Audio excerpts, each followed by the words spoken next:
Welcome to the Sons of Mjolnir podcast. The Sons of... what? This isn't your Sons of Macaroni, yeah! The Sons of Mjolnir? This is Sons of Mjolnir, yeah!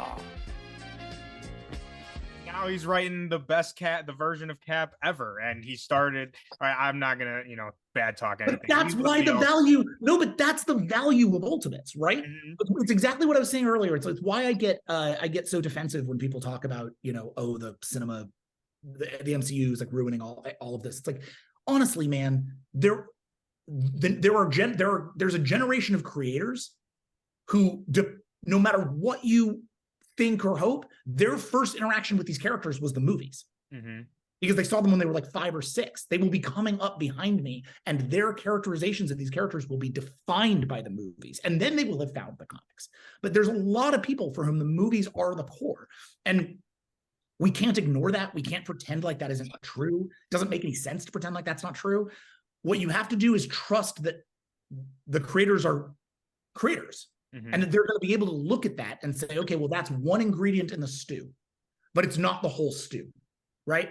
I don't need, just because I read Ultimates early doesn't mean that's my Steve. It just means that was a Steve I met. And then as a writer, I have to compartmentalize that and figure out what that means. And if I do that well, then I've done the job well. And if I don't do that, then everyone else will know. Mm-hmm. And you guys will tell me, right? Well, you did a great job. I think that's the hope.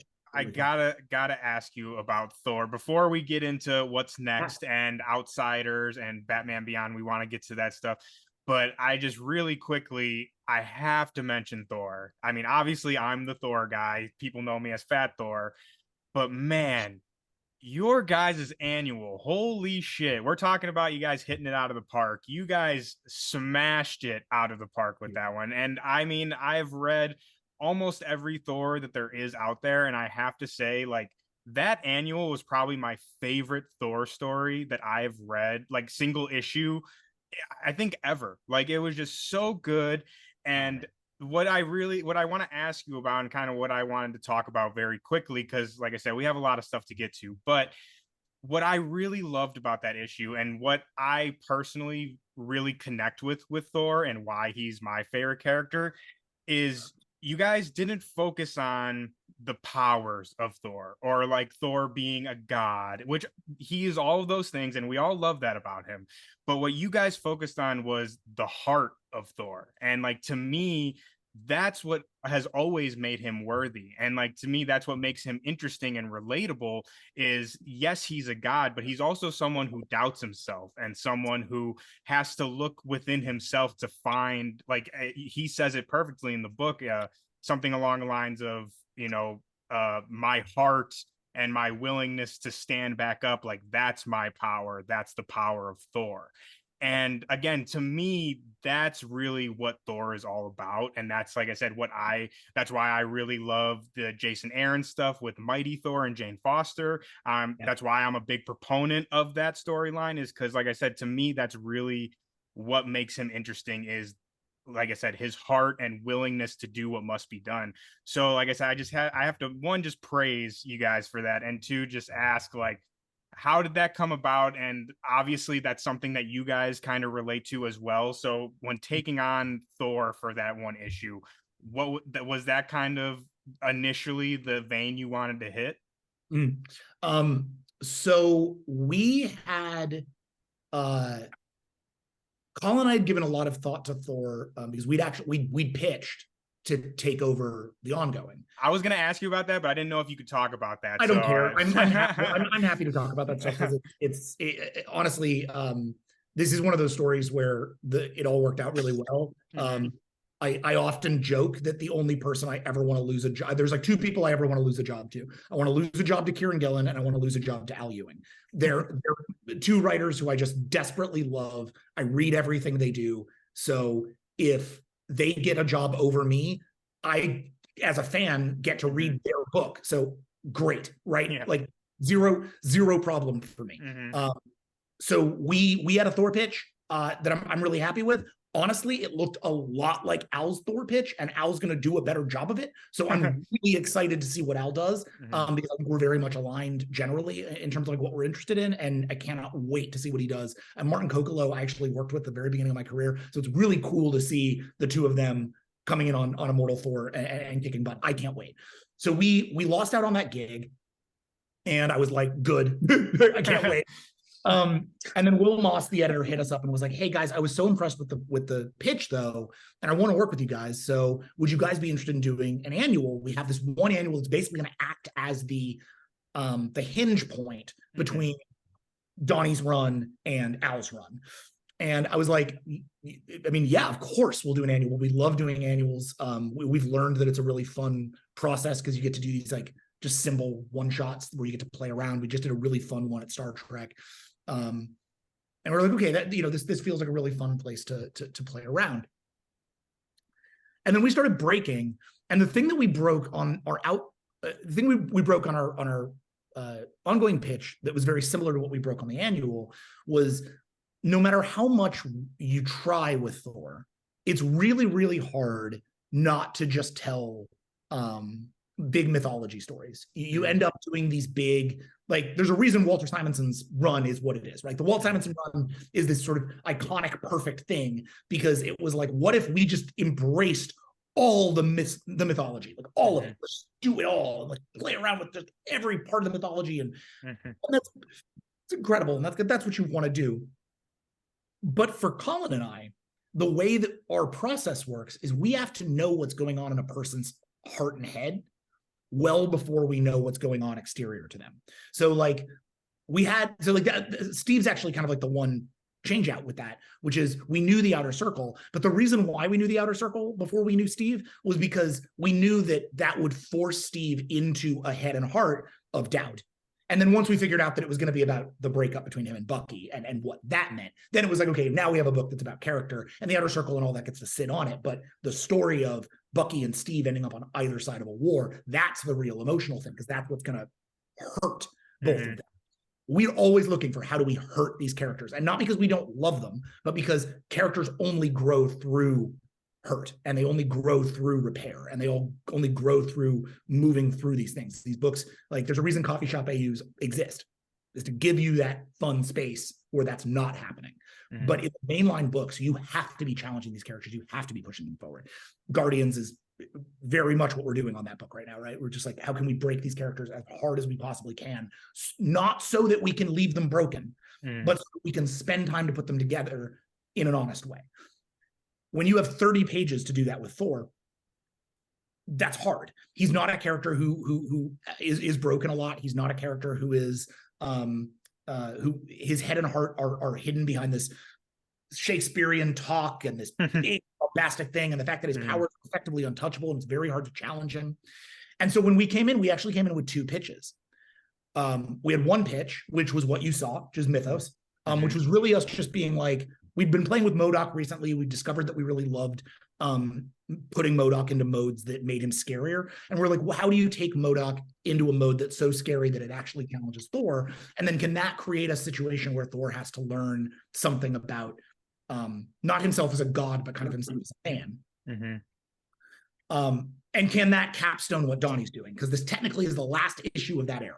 So we're like, can this make sure that we're not ignoring what Nick Klein and Donnie have been doing on this character? And what we eventually realized was like, yeah, of course, absolutely we can. Because everything that he's been learning in that book is about his own unworthiness to be king, his own inability to do this, everybody challenging that he's going to die and Thanos is going to kill him and everything's going to be bad. And so we're like, this is a book about him finally dealing with that idea of inevitable death and being like, it's okay. I have to be able to live past that. I have to be able to stand up. I have to be able to persevere. Like ultimately, Mythos is about perseverance. It's about how the power of Thor isn't the power of Odin, which is the power to wreck everything in your path, you know, come hell or high water, fuck you. The power of Thor is the whole world can knock me down a million times and my internal strength can get me back up. It's the Steve Rogers, I can do this all day. Thor has a version of that as well, but it's one that's built on inspiring the whole world as a god, right? I think they're actually very similar characters, which is probably why they're friends. That, like, as men, they probably have a lot to relate about one another, and hopefully someday we can write that. That would be awesome. Oh, The please, other- please, the other- comic gods. The other story that we had was basically the exact opposite, but was the same from a personal perspective, right? So to give people a sort of an idea of how this works, right? So same idea, story about doubt and perseverance, learning that you have to believe in yourself in order to persevere, even though it's difficult to believe in yourself. Mm-hmm. That's what Mythos is. It's a god learning to believe in himself. Okay. We did a different version of that story, which was, I've conquered everything. I've solved it all. I've done the thing. I'm the king of Asgard. I'm a god. And now I've completely lost touch with people. I've completely lost touch with what it means to be a god. What does it mean to have people who believe in me? How do I inspire them to greatness? How do I do that if I'm up here in my palace being grim? What does it actually mean to be a hopeful god in that context? And so we had a story that was effectively a sequel to this kid's book we just wrote called Thor Quest. Yes, I was going to bring that up as well. And Mjolnir for the first time. In that book, we revealed that Fandral was one of his like childhood friends, and that Fandral, like sort of prepubescent, was kind of a dork who like was mostly just like helping Thor like big up himself. We had a story that was basically Fandral taking Thor out back to Midgard and being like, we're gonna go drinking. You and me, we're just gonna go out for a night on the town, and we're just gonna have some adventures, and we're just gonna like get away from all of this, and you're going to remember what it's like to be around humans, because it's been a while since you like really embraced that part of yourself, and I love humans, so like come have a party night with me. And it was going to sort of be like a 12 labors of Hercules story, but all like very mundane stuff, like drinking contests and like cat, and like very much like a Superman story, but with Thor, where he can be, you know, drinking and stuff. And we thought like it was the same idea of him slowly being like, oh, I can be a person. I'm not just this thing. I can also inspire people, and I can believe in myself as a man, not just as a god. And so we sort of gave both of those to Will, and Will was like, yeah, let's do the big bombastic one. Like, probably. I would love to see a Thor Fandral bar. We'll do it someday. But like, you know, that's like what, to me, that's the fun of these characters is, you know, you do it now, and then you come back in 10 years and you do it again. You come back in 3 years, you do it again. Like, we'll have other shots at this, and we'll have other ways at it. And hopefully over time, we'll get to tell every weird little story that's in our head about them. But that story really just came about by trying to think about the human side of him and then stretching it to different extremes. And then obviously everything about that book works because of Ibrahim. Ibrahim Robinson. Oh, the art is... Ibrahim Robinson, I love Klein. Yeah, I love Klein, and even who's doing Immortal Thor, Martin Kokolo. Yeah, I love both of their works and both of their Thor specifically. But man, I loved the Thor in your guys' annual. I know this is like a weird thing to say, but when I wrote my review of that issue, I really loved the facial detail he gave to Thor, and like how you can see the like bruises and scratches. I feel like a lot of artists don't go that far with the detail, and I really appreciated that. And I mean, those splash pages are just, oh man, unbelievable. Man. I'm thinking about it just right now. Ibrahim's so good. Every time we got a page, we were just like, my god. It was blowing my mind. That MODOK reveal splash, the Mythos reveal splash. Yeah. I was like, that was when I knew the book would work. Up until then, I was like, oh, this is going to work, man. And then I saw his Mythos, and I was like, never mind. Yep, it's good. Yeah, this is going to work. I'm all right. And like you said, I really, not only do I just love the story, and I think you guys hit the nail on the head with, you know, characterization of Thor. Like you said, I really do think it was the perfect midway from Cates's run and for Immortal Thor. Like, it just...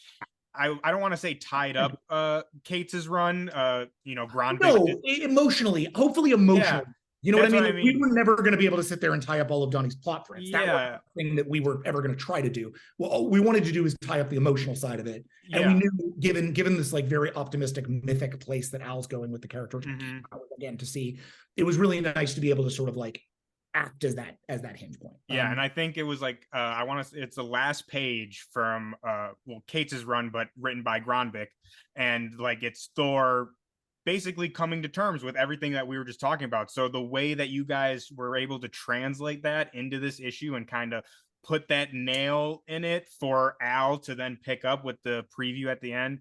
It's just so good. And like I said, as the Thor guy, I had to bring it up and praise you guys for that. Thank you. But we got to talk a little bit about your new stuff coming out. And so with talking with new stuff, we kind of also have to talk about old stuff a little bit, and that being Batman Beyond, Neo Year, and then now you guys are doing NEO-GOTHIC, correct? That's what it's called? That is correct. NEO-GOTHIC out in stores. Pt.2 comes out this week. Yeah, and I mean, I really love Neo Year. I'm a huge fan of Batman Beyond. I'm sure, Cap and Gorgon are as well. I think we all watched that cartoon when we were kids. And making Gotham, for spoilers out there for people who haven't read the run, making Gotham this like AI villain was just it was so cool and so creative. But when we were talking about this, it kind of sparked another question that's it's comic related, but a little off on a tangent a little bit.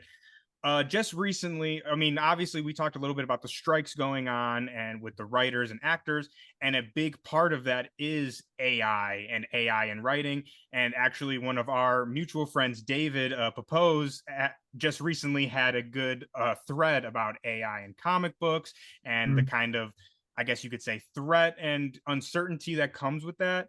So being someone who obviously in Batman Beyond, you have Gotham as an AI villain. And then one of your first books that you and Colin ever did together was Hacktivists, which also dealt with kind of AI and the threat of technology and stuff. So I feel you have a very unique perspective on what's going on right now with the whole AI and as specifically how it translates into writing.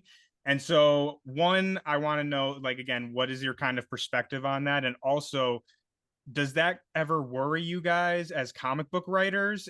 Like that obviously we've seen, comic book art from AI, we've seen some scripts, but especially with the strikes going on, do you guys fear that will translate over into the comic book side of things, or what are your guys' thoughts on that? So, I mean, look, Colin and I are WJ members. We are currently on strike. Like, we were supposed to be on the show this whole period of time, and it are not, because we are on strike. So I stand in full solidarity with the guild on this point. I think AI has no business in writing. I think it needs to get out. I think there are aspects of it that feel like interesting tools. Colin, I know, would give you a different answer as regards to ChatGPT, just because he is very interested in its utilization as a search engine and as a sort of like workforce function. I think there's aspects of that Colin has kind of been like privately obsessed with and has kind of been like figuring out.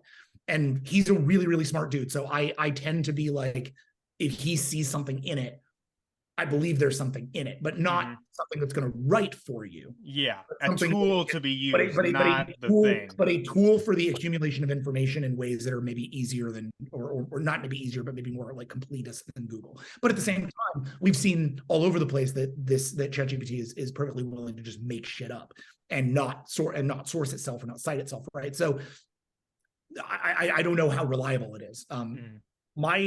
My feeling on the wider scope of it, of like, am I worried about AI? Absolutely, 100%. I'm worried about AI. I'm worried about it because I think that anybody who's like, oh, well, this can never do that, is fooling themselves. I think absolutely, if you train this stuff well enough and you build, we've only been doing this for a few years. Imagine what we can do with 20 more years of development, right? Look at Ultron.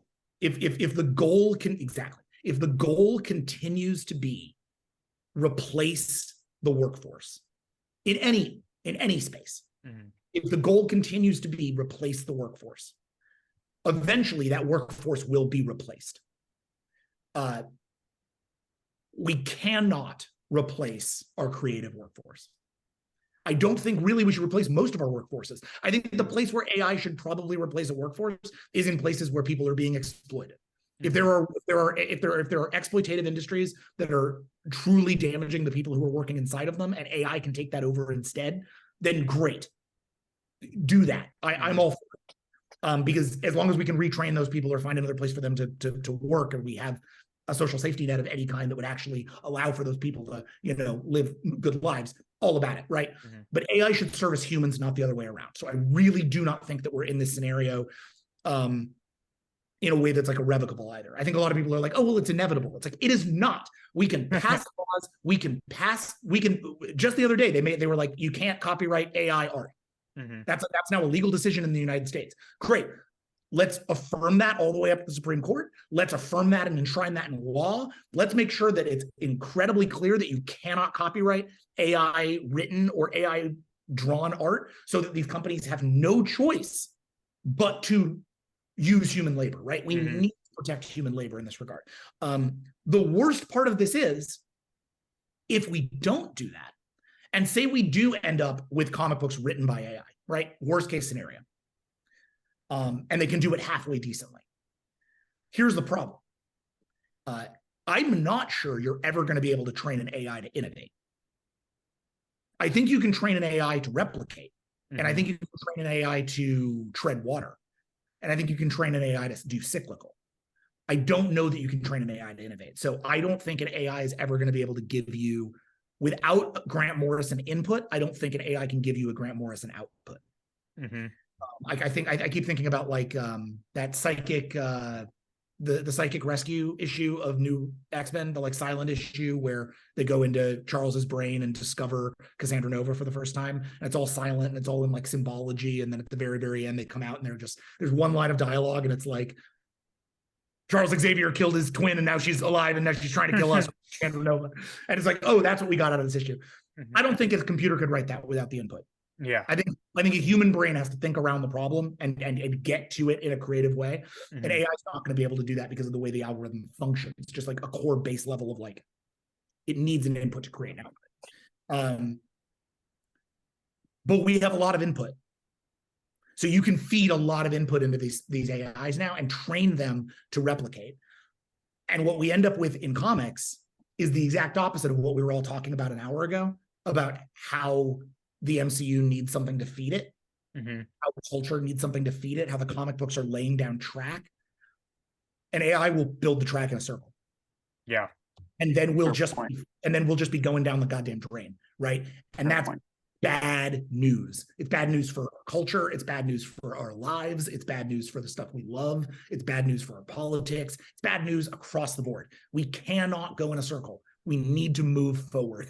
If we don't move forward and we don't change some of the ways that we do things, we're not going to have a planet. We're not going to have a country. We're not going to have people who are safe. We're not going to have anything. We need to be able to move forward and innovate on this stuff. And if we just rely on computers to do it for us before we're ready to give them, like, before we're ready to give our will to those computers, if we're just taking the computer's will, we're bad. Yeah. And I am a big believer long-term in the idea that you can, and this is what Hacktivist is, right? Hacktivist isn't really about the dangers of technology. Hacktivist is, especially the first volume, is about the benefits of it. It's about, it's an optimistic book. It's almost, I remember, I think IGN called that book dangerously naive. And I tend to agree with them because the first volume is literally about how like Twitter is going to save the world. Ultimately, right, we were wrong. And book 2 is kind of about how Twitter failed to save the world. And if you ever do a book 3, it will probably be its own response to what's happened since then, right? Yeah, goddamn. But I don't need to write about Elon Musk and Hacktivist. I'm writing about him in Batman Beyond. Donovan Lumos is a pretty one-to-one fucking. But I think the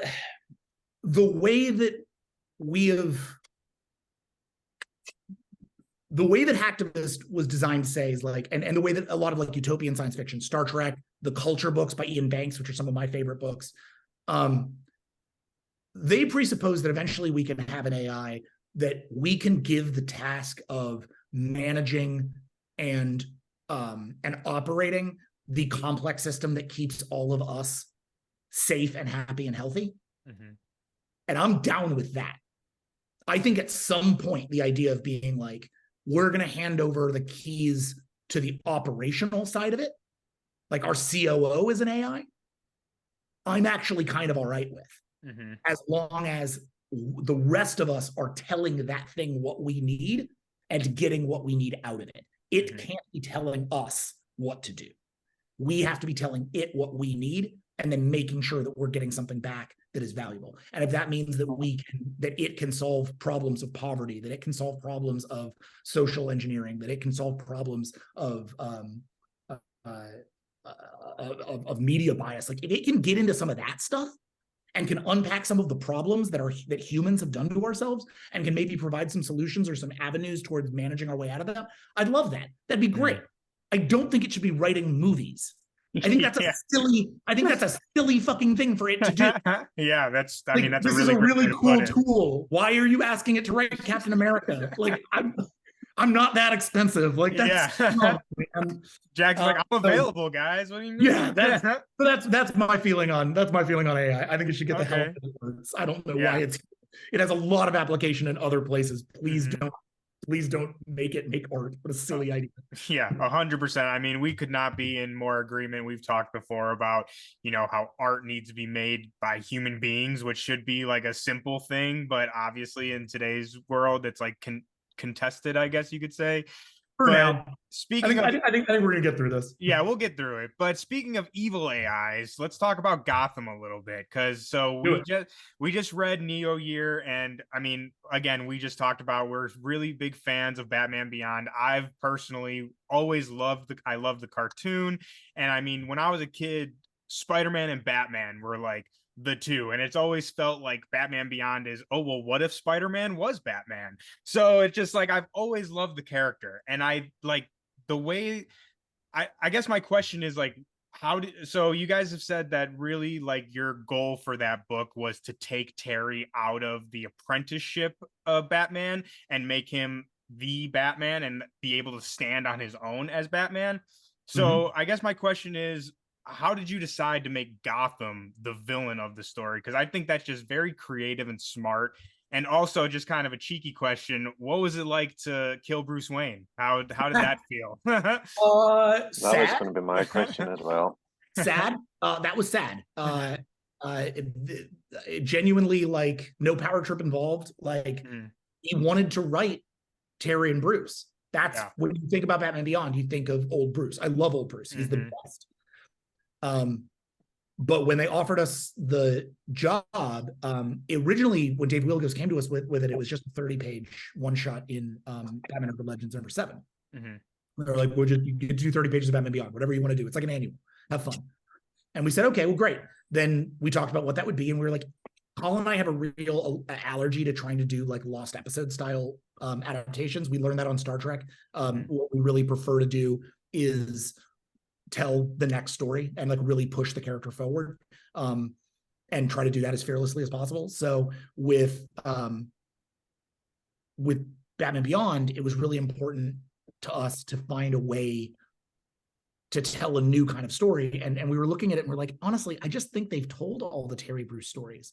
Again, and maybe that's a lazy way of thinking, but I to me it was everything that we were pitching was like a new take on an old villain, which is basically how they wrote the show. Or a new villain for Terry, which is basically how they wrote the show. And no matter what we did, it didn't feel like something you had to read. It felt like something you could read if you wanted. And we wanted a Batman Beyond book that felt like this was the next thing. You had to read it because it was going to push this thing forward into new territory. And with that as our goal, it became pretty evident pretty quickly that Bruce had to die. And not in the way that he died in the comics previously, which was sort of as a way to like build in the plot or like create stakes, but to die on page 1 so that we could move past him and Terry could move past him and embrace what it meant to be Batman. And then ultimately, as NEO-GOTHIC is about, realize he still has a lot to learn and that he has not fully interrogated Bruce or Bruce's legacy yet. And that was going to, that he thought he'd move past it, but actually there was still stuff, there was still territory, but it was territory that could never get there without Bruce being dead first. So we like knew, okay, if we're going to do this, and we're like, for 30 pages, it'll be fun. And then it doesn't need to be canon, right? We killed him for 30 pages. We did the story about how somebody killed Bruce. And then obviously it was like, well, then who kills Bruce? And we're like, the only person who feels like they could possibly have killed Bruce Wayne at the end of all of this, when we really look at this, the only person I would feel comfortable being the guy to just like explode Bruce's heart would be Gotham City. the only thing that could do it would be Gotham City. The only thing that would feel heartbreaking enough and feel appropriate and feel like it was right for Bruce and feel like it would tie him together and would give Terry something to move forward to as Batman in the future. It was like, it's got to be Gotham. We have to Y2K Gotham. We have to have it come alive, and we have to do this thing. It's just, it was like, it came together very quickly because it was very cyberpunk. And that was the thing, is that we also knew that we wanted this to really vibe on the cyberpunk thing, because that was something that sometimes the show really did and sometimes the show really didn't. And as big like Neil Stephenson fans and William Gibson fans, again, like I said, you know, I walked away from comics and I got into like other stuff. I got really into cyberpunk as a teenager. Oh, hell yeah. We love cyberpunk over here. William Gibson was, I wrote my like honors thesis about William Gibson. Like I love cyberpunk, and I love what it does, and I love it as a genre and a vibe. And so we're like, we want to really like make this book live with that for Neo Year, and like the noir side of it. So it felt, yeah, obviously it felt really like it was solid.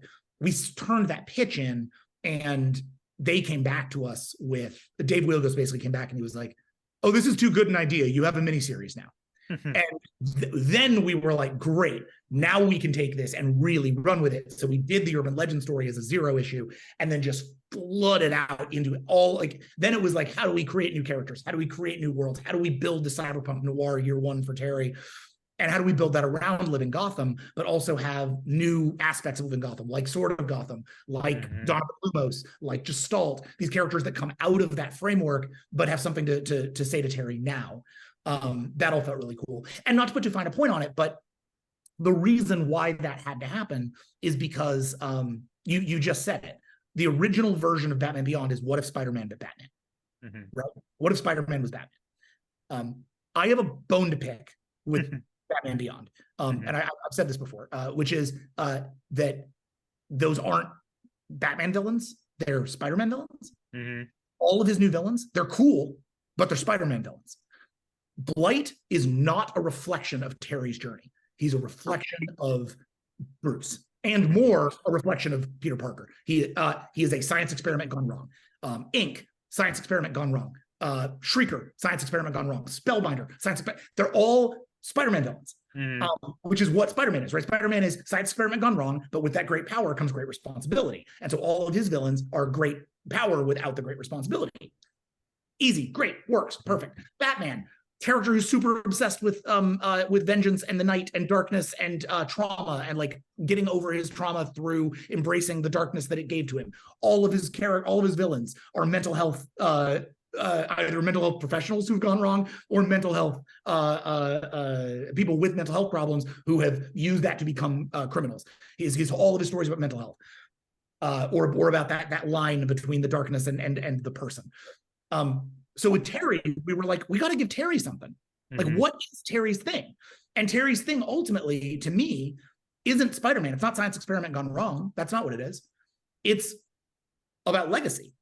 It's about being a young fuck up who Bruce Wayne, the biggest superhero in the world, found you and said, you're the next Batman.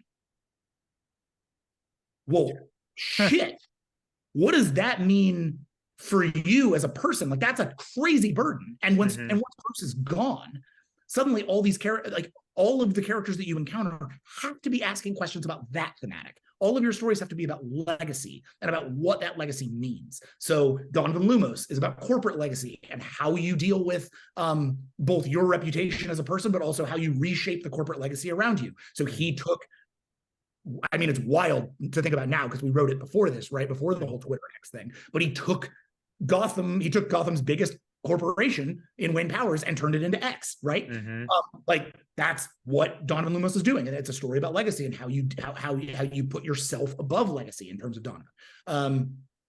Gestalt is about losing your personhood within the legacy of other people around you. You are sharing a legacy with other people. You're becoming a hive mind, and in doing so, you're losing your personal legacy, but you're embracing a joint legacy. Something Colin and I feel very like personally attached to as an idea, something that we go through on our own. Living Gotham is obviously about legacy because it's specifically about Gotham City and Batman's legacy and what Batman taught Gotham over his nearly 100 years of being Batman until now it opens up and decides to do the job itself, but does the job in its own way. It's about legacy. It's a perfect frame for Terry, and so forth, right? Everybody in that book is dealing, Beam Boon Ma is dealing with the legacy, not just of being a person in Gotham City, but of the legacy of what's expected of her as a Gotham cop, what Barbara Gordon has left behind. All of these things are part of that story. And so once we reframed all of this around once we reframed the villains around Terry, rather than around Spider-Man, it really felt like we had something that was like, now we can start to build on it. And now that we're doing Neo-Gothic, what's been really fun is finding ways to reincorporate Batman. So suddenly we're using Batman villains again. Issue 2 has Killer Croc. Issue 3 has the Court of Owls. Issue 4, 5, and 6 have other stuff that I can't talk about yet. Suddenly we were able to look back at that, but use that to frame out ideas of legacy. It's not just about, oh, I'm fighting a new version of Batman's old rogue. No, I'm fighting aspects of Bruce's legacy. I'm fighting Bruce's sins. I'm fighting Bruce's mistakes. That's what I'm fighting. And then I'm pairing up with our sort of our new lead character in that book, Kyle, the Catboy, the sort of punk cat splicer character who becomes the Virgil sort of guide into the underworld that is Gotham City. That character is also a legacy. Obviously a legacy to some degree of Selena Kyle, but a legacy also of someone else who we're going to be unpacking over the course of the book. You're going to get that whole story in issue 4. And I'm so happy with how it turned out. But that character is dealing with legacy in a very specific way that's very different than what Terry's doing, and is a reflection of Terry in his own ways, right? Everything we do in that book now is about trying to reflect onto Terry, because for a long time I felt like Terry was kind of in the center of somebody else's story in Batman Beyond. And like, it's not that I don't love that show, I do, but I think at its core it was trying to be a Spider-Man show and a Batman show at the same time. And what we've been trying to do is just make it a Batman show. Yeah, absolutely. And not Bruce's Batman show, but Terry's Batman show. Yeah, and I think that's really what I love about the story and what you guys are doing in Neo-Gothic is, like you said, bringing Terry out of that shadow, which you bringing these new villains in for Terry and having Terry have his own kind of rogues gallery that doesn't necessarily have to do with, like you said, Spider-Man or Batman. And we actually have a friend, one of our friends, Derek, who is a really, really big fan of your guys' Batman Beyond. And I actually got a question from him for you guys. So I want to read that off real quick. So I said, hey, we're going to have, Jackson and Colin on a show. I know you love Batman Beyond. Do you have a question for him? And he says in all caps, where is Ink? Where is Dana? Terry need love. So where's Ink and Dana? All right. So I've no comment on Ink. Character I want to use, but we have not found time for her yet. It feels like we use her, we want to use her. I actually feel the same way about his girlfriend in the Crazy Hearts gang. Or not, that's not what they're called. But the card. I know what you're talking about. I can't think of the name either. Royal Flush Gang. Thank you. God, I'm like, Crazy Hearts is not the word. I feel that's actually the relationship I really attached myself to on Batman Beyond. I love that episode. But Dana is the fucking heart of Neo-Gothic. So read Neo-Gothic. Where's Dana? If you've read issue 1 of Neo-Gothic, in issue 1, so like in the 0 issue of Neo Year, Terry, the first thing Terry does once Bruce dies, and he knows that somebody is targeting Batman and the people who know Batman, he calls everyone he knows and he says, get the fuck out of Gotham.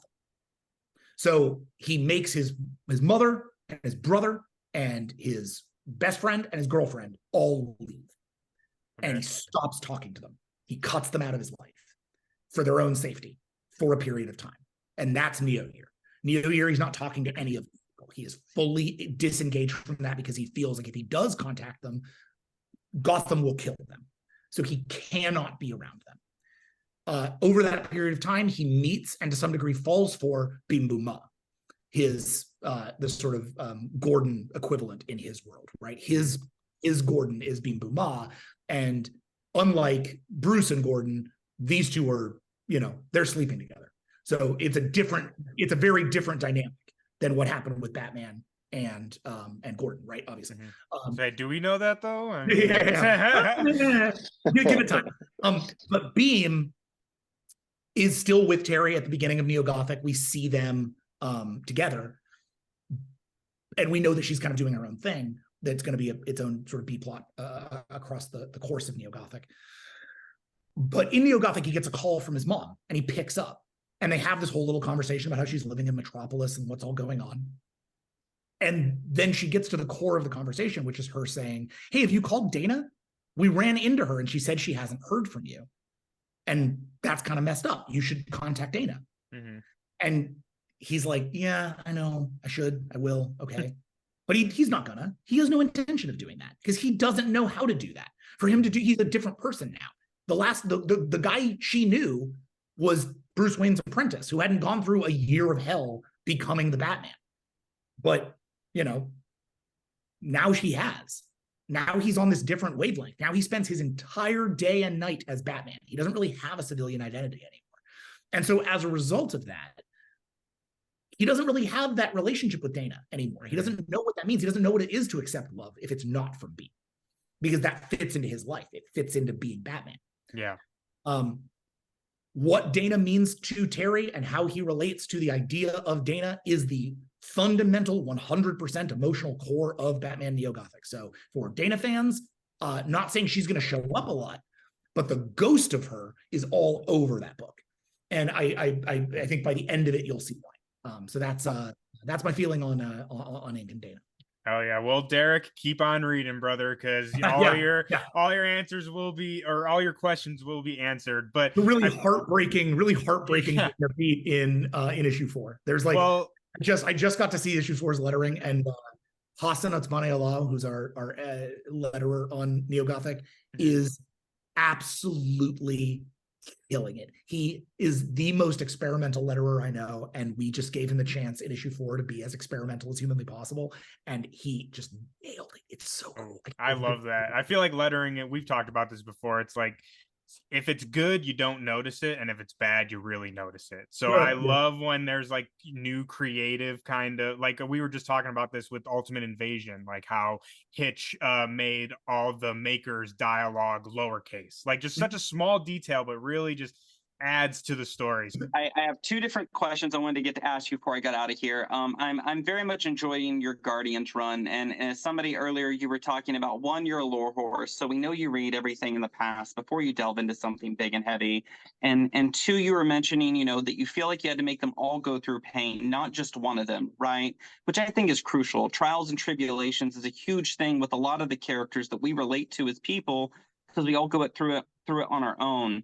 And I was wondering, when it comes to your Guardians, what run really, because it is different than what you write for the MCU, because the characters are far different and detached than as you were mentioning with like writing Cap, right? Which is almost a perfect adaptation. What runs really inspired you, and why was it Old Man Quill? So look, I really like Old Man Quill. I like Old Man Logan. I like all that stuff. I think it's really cool. I will say we didn't reapproach it before we wrote this. What we approached when we wrote this was Al's run, because we were following it up directly and because we were answering it directly. So issue 6 is a very specific like attachment moment between our run and Al's run. So we really wanted to make sure that though when this book starts, it feels like we're doing something completely different than what Al was doing. You see why they got there and how they've come here, and then see as they build out from it. So Al's run was big for us. Jerry Duggan's run actually was really big for us for reasons I can't talk about yet. But there's some stuff that he did with Gamora and Drax in that run that we wanted to follow up on. And if you read what we're doing with Drax so far in the book, you just like, he's saying something, and he's not saying it outright, but he's saying something. And what that thing is and how it comes about by the time we get to the end of the story, which is issue 10, maybe issue 11, we'll see. We might want to do one more issue. We might be too in love with it now, we'll see. But it was always planned as a short run. If you'll see what we're doing with Drax, and I think you'll see why we had to attach to Jerry's run in that way. And also, frankly, Jerry dealt with sort of monstrous Groot before we did, so it was really important to me to understand what it meant to look at Groot not as a hero, but as like a character with a monstrous past, or more importantly, and this might end up being kind of spoilery, but like as a natural process, and what it means to have a friend who isn't a person but is a tree, and that trees have a really different like moral process than humans do, and think about the world and time and life differently than people do. And like you talk about being a god, a tree is almost as close as you get. And so for me, it was like, I thought the idea of really playing with that was important, but we wanted to know where that came from. So some of the stuff with the gardener is going to end up being important from Jerry's run. And then for character, it was literally going back to Abnett and Lanning and being like, how did these characters start before they became the big family that could all hug each other and huddle together at the end of the Owl run? Where were they at their lowest? What was Peter when he was just the veteran of 1,000 Space Wars? What was Gamora when she was just the most deadly woman in the galaxy? What was Rocket when he was just this like malformed, angry little raccoon boy, right? Like, what was Mantis when, and Mantis has changed fundamentally from writer to writer for her entire history. She's just a character with literally no consistency at all. And so we were like, what does it mean to take those characters from that?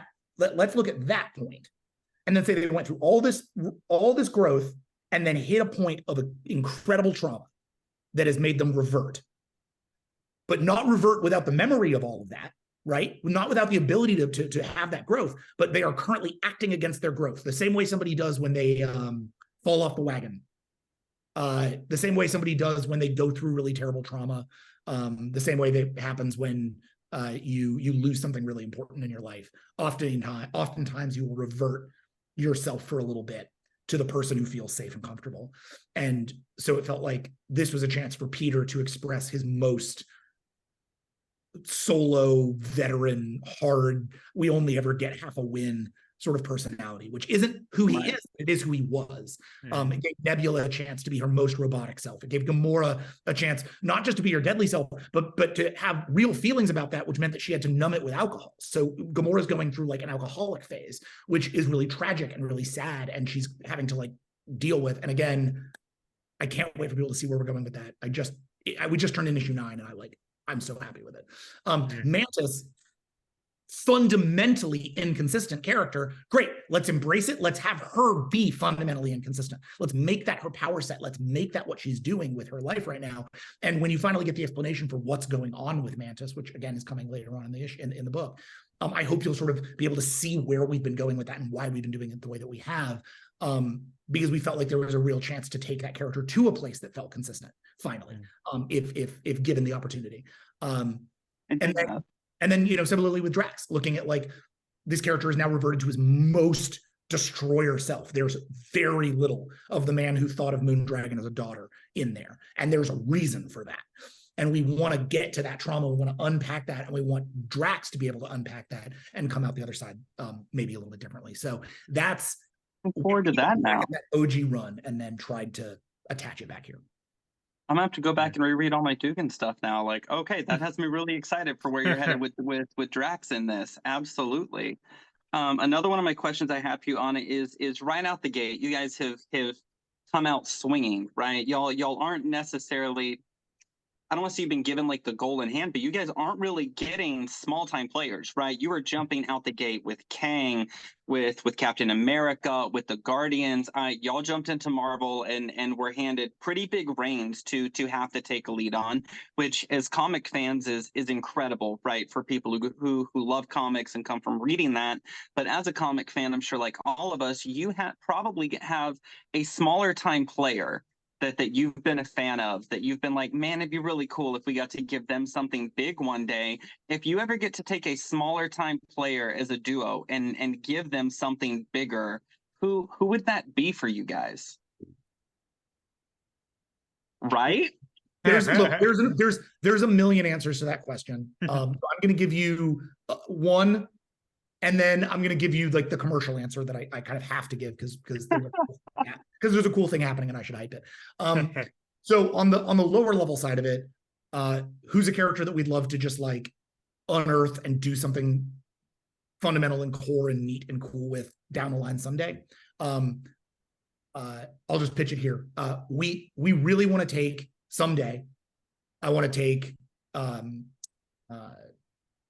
Boy Nova, like young Nova, and Novar, and I want to slam Novar and Nova together and do a book called Marvel Boys that is just about being young and being in space and trying to understand yourself within the context of the legacies that have been provided to you. It's kind of like our Marvel answer to Batman Beyond to some degree, but also a story about friendship, which Colin and I are super into.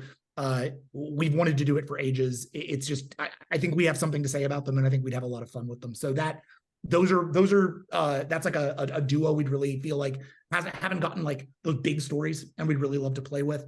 And we've pitched other like smaller characters here and there around the way. I mean, frankly, when we pitched Kang, he was a smaller character in the Marvel like ecosystem, and then he's kind of like resurged. But we're actually getting to do something like it right now with Luke Cage. Yes. There's a book coming out called Timeless in a few months that up until now has been Kang stories, but obviously because those have been Jed's and they've been sort of developing to set up Jed's run, when they came to us with Timeless, they said, hey, we want you guys to do a Timeless, but no Kang. So just don't use Kang, but you can do whatever you want otherwise. Make some new characters, play around with time, do something fun. And we worked with Tom Brevoort and his team to come up with a new future for the Marvel Universe, this kind of dystopic, weird, new, but like dystopic in a very different way than you're used to, not a sort of Days of Future Past dystopia, but like a weird, mythic kind of Dune-style dystopia for the future of the Marvel Universe that we could populate with some interesting characters. And among those are the two who are going to be sort of like anchoring that book, the immortal Moon Knight, who is a character wielding, just from the art that you can see on the cover, is a character who is wearing an Iron Man suit. He's got the Eye of Agamotto in his chest, and he's got the Moon Knight vestments of Khonshu. So you've got him, and then there's some like Eternals design work in his suit as well. So there's something going on with that guy. Ooh, I can't wait. I don't mean to cut you off, but I'm so excited. Calm down, because I just cut my pull list way back, and like all I'm hearing is more things I need to add to it. One issue. It's one issue. You're good. It's one issue. I promise. Only one issue. No, so I want to run. Immortal Moon Knight, a full run. and then well, so we'll see. So that character is a cool, interesting future character, and is not a good guy. Immortal Moon Knight is kind of a nightmare person, and who's behind that mask and what he means and what he is in the Marvel Universe, it will be revealed in Timeless. But facing down against him is the last like free superhero of the Marvel Universe, the last one out there who is not under the sway of the Immortal Moon Knight, and that is Luke Cage, the power, going by now Power Man again, but this time justifying Power Man. He's Luke Cage, but he's old. He's like shirtless. He's got this like sort of half side yellow chain cape. Look him up. He's badass. He looks great. He's got a big beard. So dope. Juan Cabal is drawing and designed the whole thing, and it's just incredible. The Power Man has what we call him the master of the living weapons. So he is wielding the powers of the Sentry, but has them in balance. So he no longer has to be the Sentry and the Void. He is both simultaneously. He is wielding, he has in his blood the blood of Bruce Banner. So he is wielding the Hulk and the sort of power of the Green Door. And then in his fist, he is channeling the power of Shao-Lao, the Undying. He has the Iron Fist. And so it's Luke Cage with the Iron Fist, the powers of the Sentry, and Hulk blood as Power Man up against Immortal Moon Knight, who is a big conglomeration of a bunch of other aspects of the Marvel Universe, They are sort of the last two guys standing at the end of the Marvel Universe, and their clash makes up time. Yeah, I would say so literally. That is that book, and that book I like is very much, because it's timeless. Not only is it anchoring like a bunch of the sequel, you'll see a bunch of stuff from the future of the Marvel Universe for the next year or so, but it itself is also a story anchor that Colin and I have been building for a while for something we can't announce yet, but which I think will be coming down the pike. We'll see. Oh man, that sounds so good. And when we were talking about this at Comic-Con, you kind of were teasing me a little bit. If it's okay if I say it on a show. But you were like, okay, so we have this character, Immortal Moon Knight, and who would you say Immortal Moon Knight is? And I'm like, okay, well, if you're asking me that question, I'm gonna guess it's not Mark Spector. So, and that's literally all I'm gonna say. Yeah, I know you won't say anything. I know it's probably not Mark Spector, but I just thought that was such an interesting way to bring that up. And like, as soon as you said that, I was just like, not only was the concept already appealing, but I'm just like, oh my God, like my brain is just going and going and going. So yeah, we cannot wait for that. That is going to be so good. Well, my last one for you before I have to get out of here, unfortunately, is you have gotten as a duo to write. My buddy Thor's obviously here is a big Thor fan. You guys have gotten to write Thor. And Cap is arguably our Cap expert, and you guys have gotten to come out the bat swinging with it. I am the Symbiote fan. You guys are clearly reading Symbiotes because you know what's going on with Eddie and all of his wibbly-wobbly, timey-wiminess that Out-Ooing does so well. That's his bread and butter. And you guys call yourselves the HiveMind, which is what Symbiotes fans call themselves as the Hive. So have you guys ever internally discussed a chance of getting to write a symbiote story one day? And if so, is there a symbiote in particular or a host that y'all would really like to get to explore more of?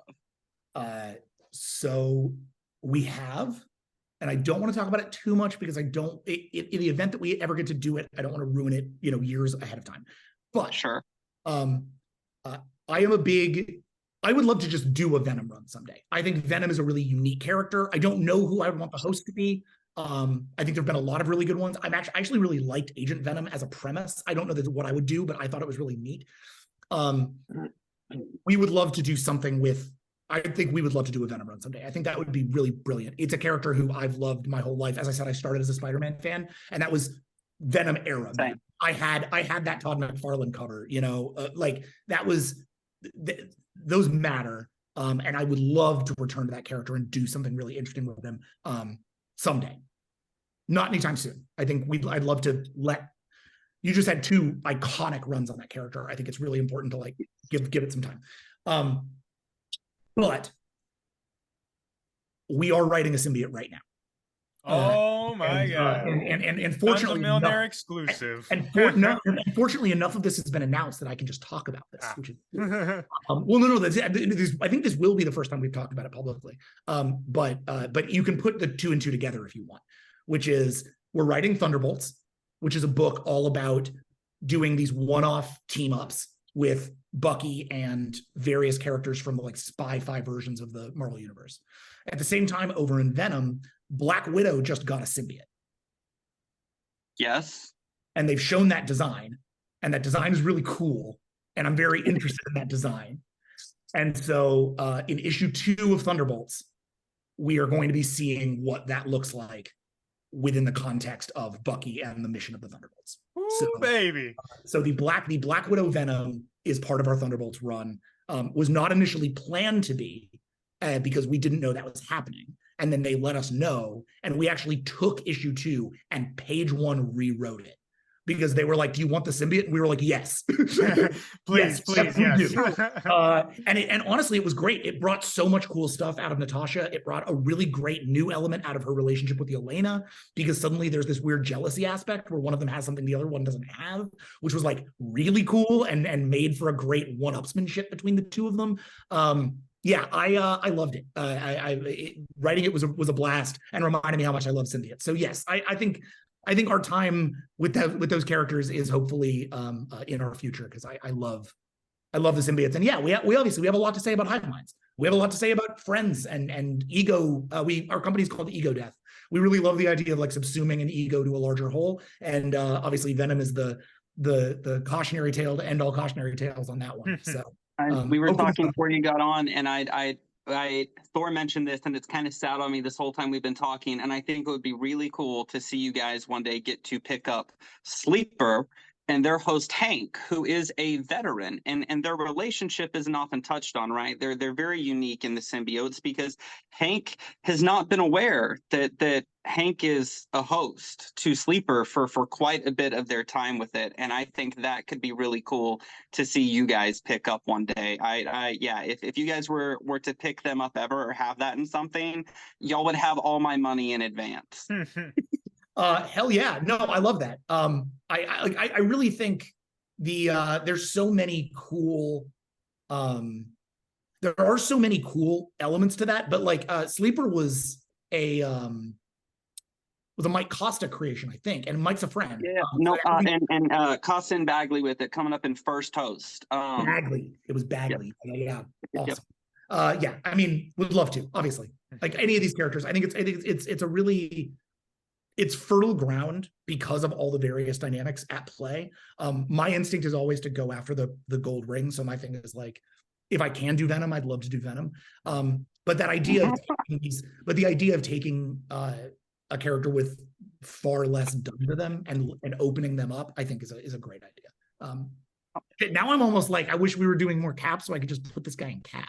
That's actually we want you to do more Cap too, but someday. I know Gorgon's got to get out of here, and we have kept you even longer than we were supposed to. Yeah, thank you so much for your time. But before we get out of here, really quickly, hopefully we can get into this stuff when we have you guys on next time. Hopefully with Thunderbolts. I know me and Cap have talked about this before, and kind of your guys's characterization of Bucky in particular. And I mean, in hindsight, now that the run is almost over, feels like the run was as much of a Bucky story as it was Steve. And Cap, I know you kind of had a little thoughts on Bucky in particular, but would it be fair to say that Thunderbolts is kind of serving as a soft kind of sequel to Sentinel? Because obviously you've talked about how you had plans for Sentinel if it were to go after Cold War. So again, are you kind of using Thunderbolts as a kind of, like I said, soft sequel, obviously, especially for Bucky? Yeah, it's a different plot than we would have done otherwise. I think now it's like we can kind of talk about this.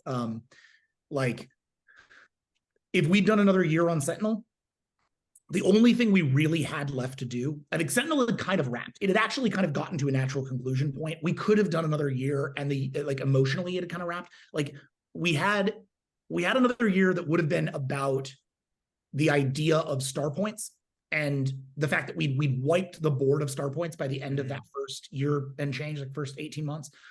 The Outer Circle was out of star points, and Steve was kind of alone. He'd had his invaders, but that had also like not really stuck around.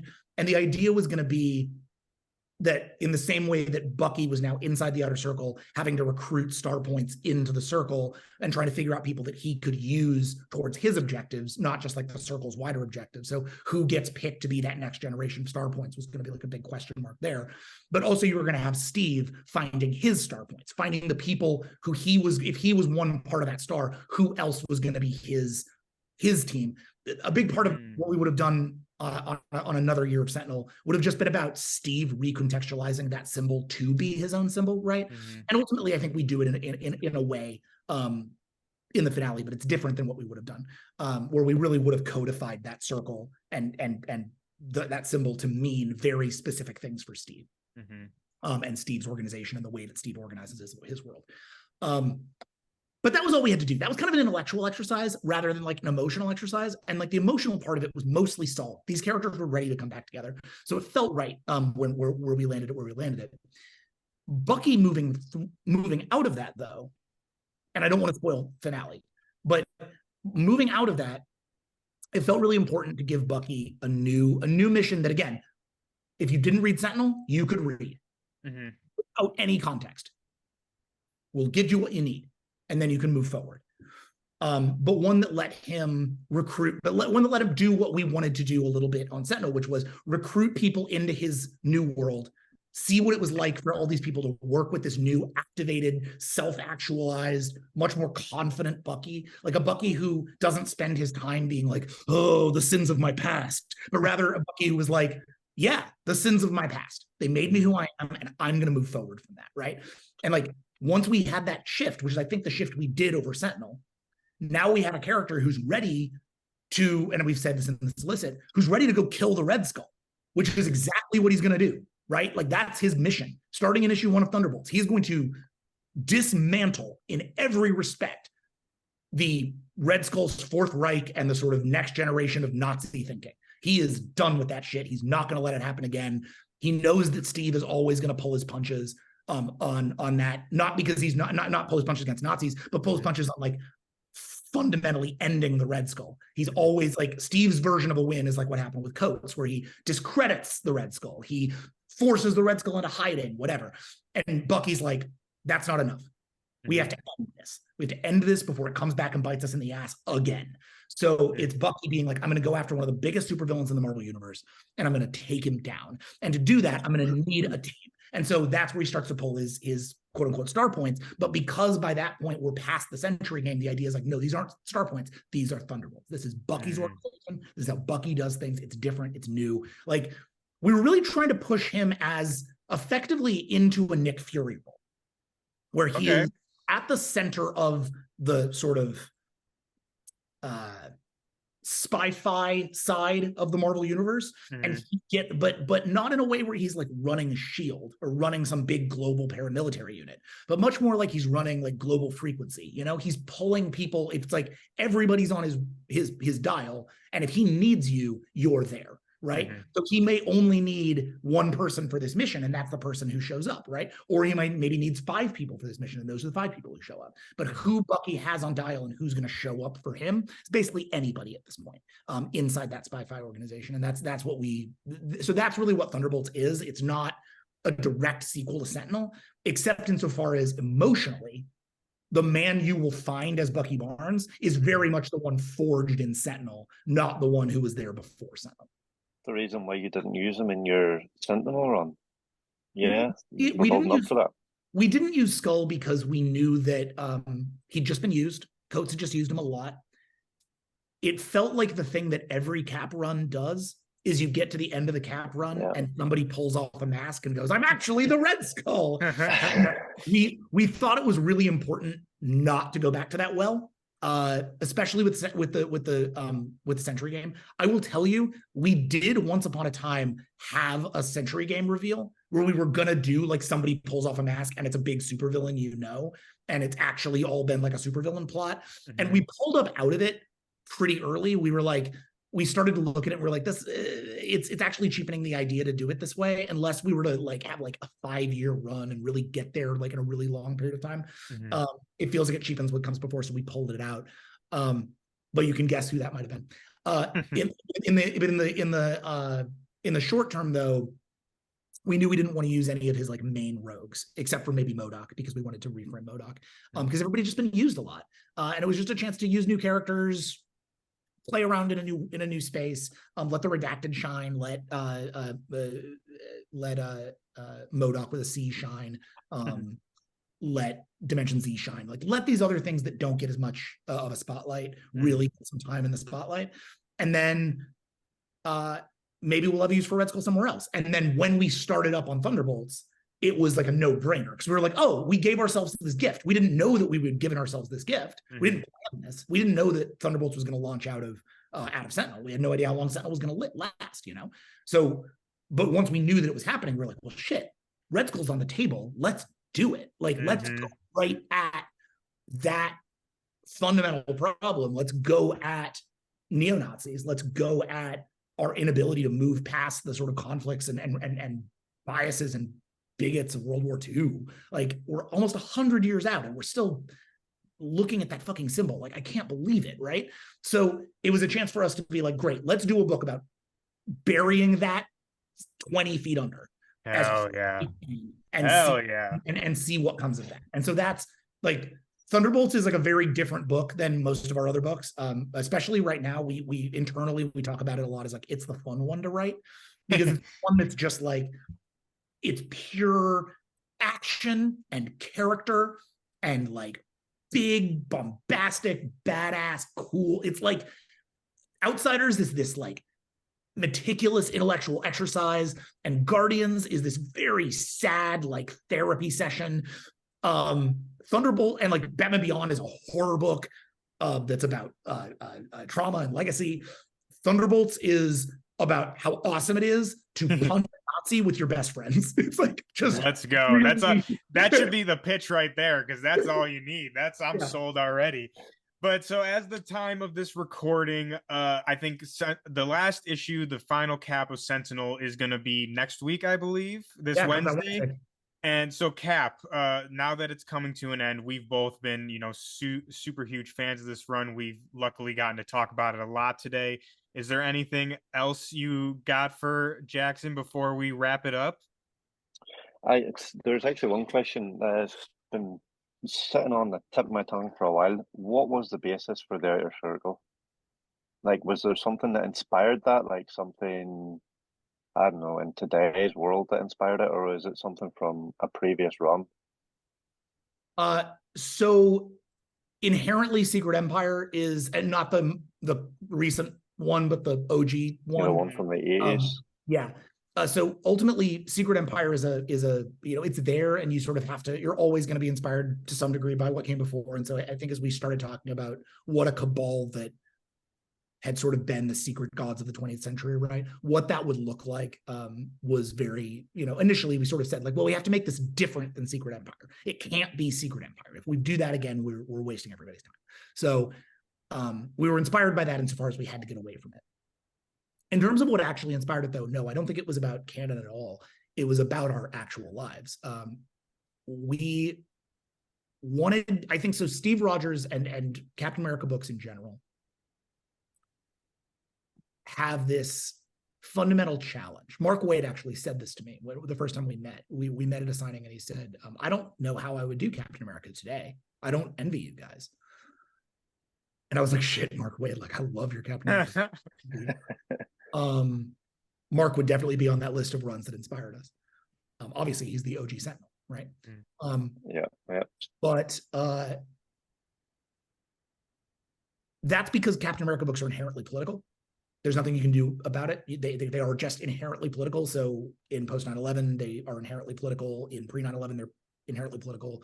Even Brubaker's run, though very pulp and spy-fi, has a lot to say about the state of the sort of like shadows and the state of the things we leave buried in the Winter Soldier, right? It's a lot of post-Cold War politics like built into that book. A lot of gulags, a lot of Russian stuff, right?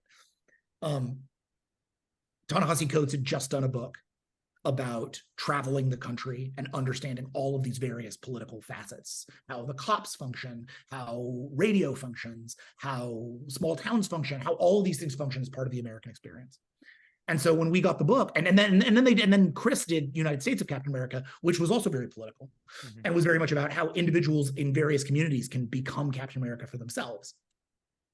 Again, we loved. And obviously Chris is a very close friend and collaborator of ours on the Star Trek line. So we read that book with great interest.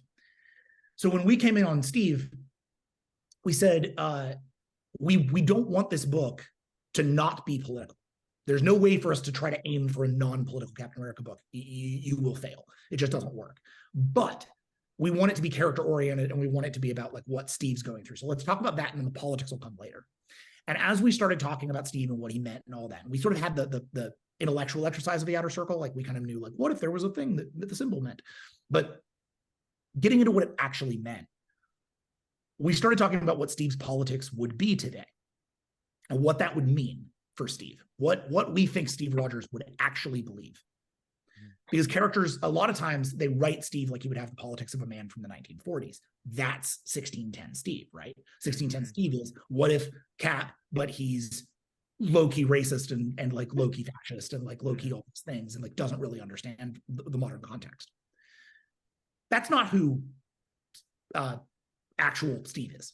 616 Steve is not that guy. He's a guy who listens and learns. And though he is out of place and out of time as a man, as a political thinker and as a social thinker, he's actually very progressive traditionally. He tends to really embrace people and embrace new ideas.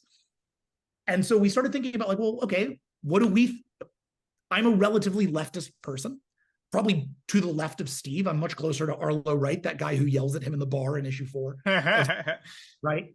And if I'm that guy, I'm a trade unionist who's on strike, right?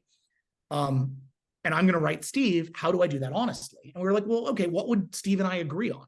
Right? And what we came to, Colin and me talking about this, was we all think that Steve and us would agree on oligarchs, that people having too much money and power and no public oversight is a mistake.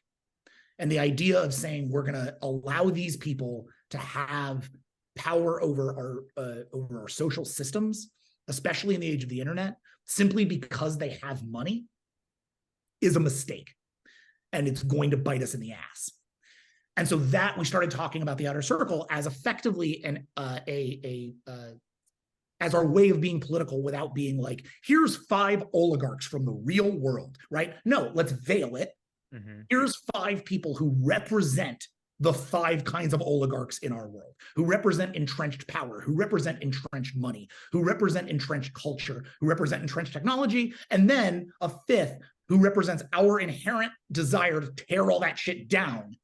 But the fact that every time we tear it down, we seem to build it again. That was like, once we figured that out, and we were like, oh, this has something to do with our real world. This is power and money and tech and art and revolution. And that's what we're talking about here. Okay, now that we have that, now we can start to build it out and really start to make it part of the Marvel universe and thread it into runs and do all of that. But it really initially just came from like, what would Steve be offended by? And what could we also be offended by, so that we could say, fundamentally, this book does carry our politics. And I think in that way, The Outer Circle carries our politics. It is a book about, the Century Game in general is a book about how disgusting it is when 5 people try to run all of history as a game. Because they can, right? Because nothing they do can hurt them. Everything they do can hurt us, but nothing they do can hurt them.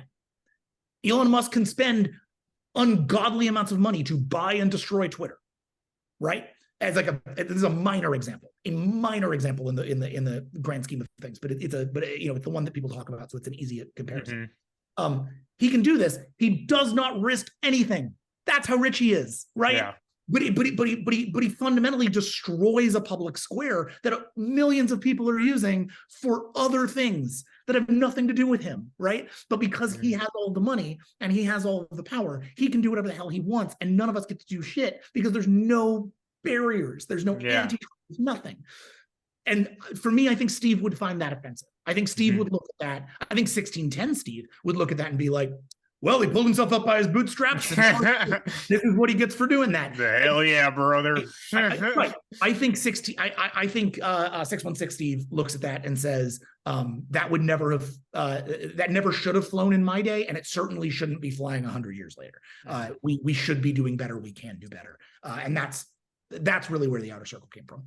Man, I think just that answer alone proves why you guys were so perfect for this book and perfect for writing Steve. I know we talked earlier about you were nervous about writing Steve Rogers, and I mean, again, you guys just nailed it. And especially that, me and Cap have talked about this a lot of times, but that first issue, the scene that you guys have of him running through the neighborhood and how he talks about the shield isn't for me. Like, I run with the shield facing other people so that they can see themselves in it. I mean, I think I texted Cap when I read that page, and I was like, dude, this is fucking Steve right here. Like, this is Steve Rogers. This is Captain America. And Matt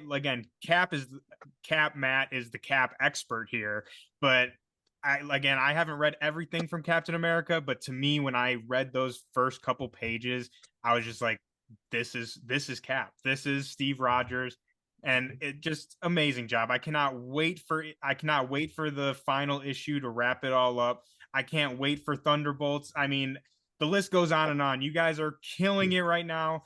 We have kept you longer than we should have, and we appreciate your time so much. I know there's stuff that we didn't get to, but again, thank you so much for your time. We couldn't be more appreciative of it. Everyone out there, please, if you do anything, if you're a comic reader, go out and get the last issue of Sentinel Liberty. Pick up Guardians of the Galaxy, NEO-GOTHIC. Please pick up NEO-GOTHIC. Yeah. NEO-GOTHIC is the book that I think isn't getting as much love right now because we have so much, like, by which I mean just like my love, because like we have so many things happening that I feel like I'm like kind of failing in promoting NEO-GOTHIC. But it is so, I'm so proud of this book. And Max Dunbar is doing like the work of his career. I wait to see where this book is going. Pick up NEO-GOTHIC. Like, I'm really, really proud of that book. Yes, please pick up NEO-GOTHIC, Thunderbolts, what's it called? Star Trek. Everything that these guys are doing, it is guaranteed to be great. We are huge fans of them. We know you guys are out there too. And again, thank you so much for being here. We wish you guys all the best of luck. We cannot be more excited for everything you got going. Yo, Thor, Cap, thank you guys. It's always a pleasure. And this was really, really great. So thank you guys. Thank you. And with that, we're going to have to let you all go. We hope that your stacks are fat this week. Please make sure to stay hydrated out there, and we will see you guys all next time. It's been wonderful, and it's been wonderful meeting you too, Jackson. I